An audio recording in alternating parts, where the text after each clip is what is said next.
Supreme Court Justice Ruth Bader Ginsburg is the leader of the court's four-member liberal bloc. It's made her one of the most predictable justices on the bench, and Ruth Bader Ginsburg made this announcement that took everyone by surprise. The end of the Supreme Court term is just weeks away, and the justices are delivering their final opinions until the court reconvenes in October. One case the court decided on was Mont v. U.S. In this case, the justices had to confront the question of whether a defendant can be sentenced for violating their supervised release for crimes committed while under supervised release, even if the supervised release expired while the suspect was in custody for the new crimes committed. Jason Mont was on a 5-year supervised release sentence following his release from prison in 2012. The release was set to expire on March 6, 2017. In 2016, Mont was arrested on drug trafficking charges. Due to a series of delays, the judge in the case delayed sentencing until March 21, 2017, which put it past the date Mont's supervised release ended.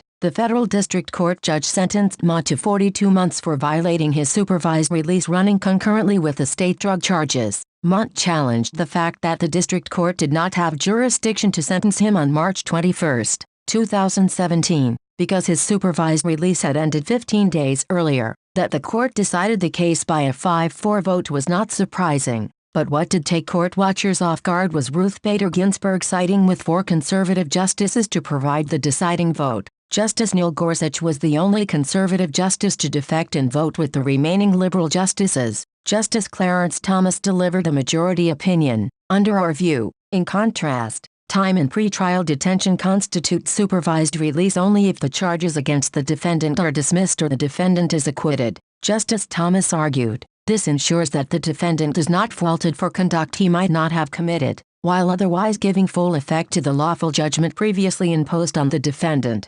Conservatives should not get used to Ginsburg defecting from the liberal bloc. On a criminal procedure case with no clear ideological fault lines, Ginsburg can be a technical lawyer. But Ginsburg is a rabid leftist that Democrats count on to vote in favor of their policy priorities. That was on full display in the court's opinion on a pair of abortion laws in Indiana. Ginsburg and Thomas fought viciously over Ginsburg's pro-abortion fanaticism. Thomas objected to Ginsburg claiming a pregnant woman was not considered a mother until she gave birth. That outrageous claim defied all logic and reason. But it was typical of Ginsburg's history of putting ideology before the law in politically charged cases. And as the court is expected to hand down major opinions on questions over the 2020 census, partisan gerrymandering, and other hot-button issues, liberals feel secure in knowing Ginsburg is a definite vote in their column. We will keep you up to date on any new decisions the Supreme Court hands down.